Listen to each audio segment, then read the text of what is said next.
जय श्री राम, जय श्री राम। आंतरिक घट रामायण का उद्देश्य क्या है, इसलिए हम रामायण पढ़ते क्यों है। ऐसे बार की रामायण ठीक है। इसमें रामायण में हमारे सामाजिक ज्ञान है, रामायण में हमारे सामाजिक शिक्षा है, परिवार की शिक्षा है और संस्कार है, आदि अनेक तरह के है। पर जो आंतरिक रामायण घट रामायण है उनसे हम वंचित रहते हैं, क्योंकि आजकल कथावाचक है वो आंतरिक रामायण से वंचित रखते हैं। क्यों ताली पटका ताम झूम आदि सांग पाठ दिखाना आदि आदि ऐसे करना, ये कथावाचकों का आजकल काम है। जो 90% ऐसे हैं जो अपनी जीविका लिए ताली बजाते हैं, खूब नचाते हैं, सांग लाते हैं, पाठ लाते हैं, बाहर को जोर से ऐसे ही हंसते हैं, जैसे क्यों ऊपर से हंसते हैं और पब्लिक हंसती है। उससे घट रामायण का अर्थ उसको क्या सुनाना है। वो 90% या 10% ऐसे है विद्वान जो ऋषि मुनि जो सुनाने वाले हैं, वो सारे देश में सुना नहीं सकते, इसलिए वो 90-70% 80% है वो ताली पटके सांग पाठ आदि ऐसे दिखा के घट रामायण से वंचित रखते हैं। बार की रामायण बताते हैं, ताली बजाते हैं, पटका बजाते हैं, सांग लाते हैं, वैसे वैसे करते हैं, बड़े सिंहासन पर बैठते हैं।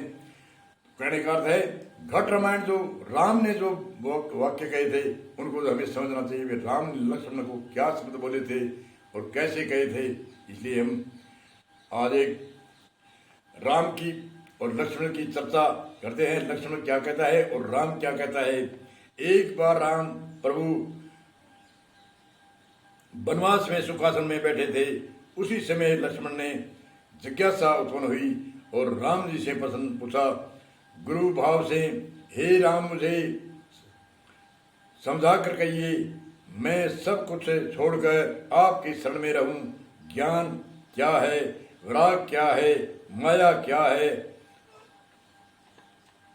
माया का कार्य क्या है, ईश्वर और जीव का भेद भी समझा कर बताइए। मेरी आपके चरणों में प्रीति हो और शोक मोह भ्रम नाश हो जाए। राम ने कहा लक्ष्मण चित्त और बुद्धि लगाकर सुन, मैं और मेरा तुम और तेरा यही माया है। मैं और मेरा तुम और तेरा यही माया है। गो गोचर धाम मन लग जाई, सो सब माया जानो भाई। गो नाम इंद्रियां, गो गोचर इंद्रियां और मन, जहां तक इसकी दौड़ है सो सब माया जानो भाई। एक विद्या है और दूसरी अविद्या है। अविद्या के वशीभूत होने से दुख होता है जीव, और एक विद्या सुख देने वाली है।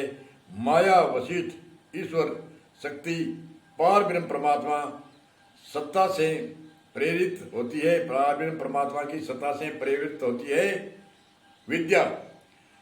और जगत उत्पत्ति और प्रलय होता है।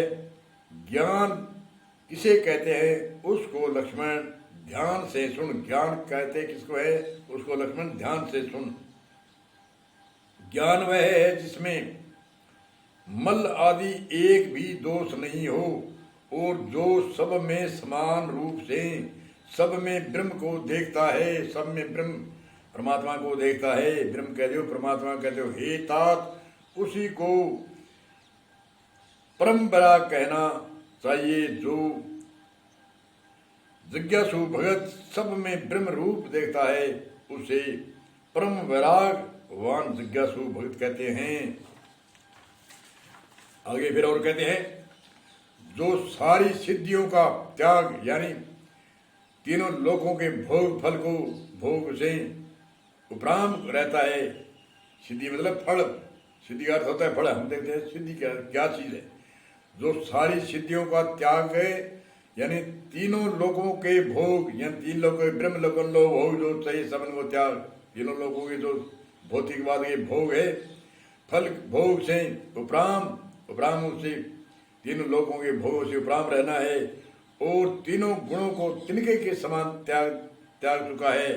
तीनों गुणों को तिनके के समान, रजोगुण तमोगुण सतोगुण, ये तीन गुण है, इसमें ही जीव भ्रमित रहता है। इसलिए इन तीनों गुणों को तिनके के समान त्यागता है लक्ष्मण। और सुन, जिसमें मान न हो, दमन न हो, हिंसा न हो, क्षमा रहित हो, टेढ़ापना हो, आचार्य की सेवा का अभाव हो, अपवित्रता हो, अशिथिलता हो, मन का निग्रह न होना, इंद्रियों के विषयों में आसक्ति, अहंकार, जन्म मृत्यु, अनेक व्याधि में जगत में सुख बुद्धि मान लिया, स्त्री हर में आसक्ति तथा ममता, इष्ट और अनिष्ट के प्रति में हर्ष शोक, भक्ति का अभाव, एकांत में मन न लगना, विषयी मनुष्यों के संग में से प्रेम होना, ये 18 दोष न हो और नित्य परमात्मा आत्मा में स्थिति रहे तथा तत्व ज्ञान के अर्थ तत्व ज्ञान के द्वारा जानने योग्य परमात्मा का नित्य दर्शन हो, वही ज्ञान कहलाता है।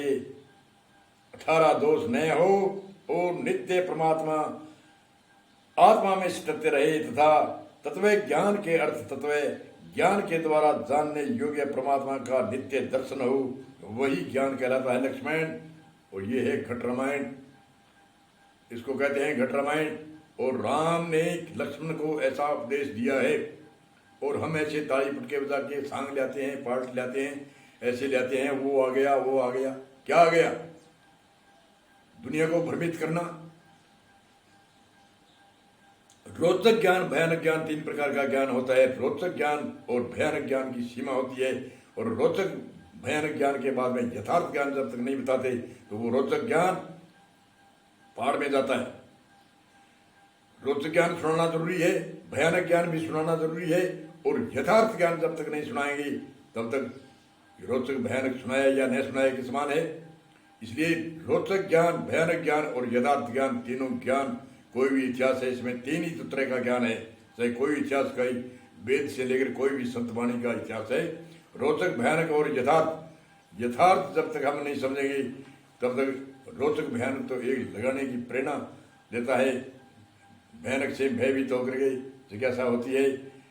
रोचक यानी रुचि बढ़ती है कि नहीं, भयभीत क्या है, ऐसे हम उत्सव करके हम ऐसे हमारी मोक्ष मुक्ति करेंगे, क्या डरना है। इसलिए रोचक रुचि होती है। यथार्थ जो भूत भविष्य 3 काल में कभी नाश नहीं होता, ऐसे ज्ञान का जैसे लक्ष्मण ने अब उपदेश दिए है रामचंद्र जी ने, ऐसे उपदेश को कहते हैं यथार्थ ज्ञान।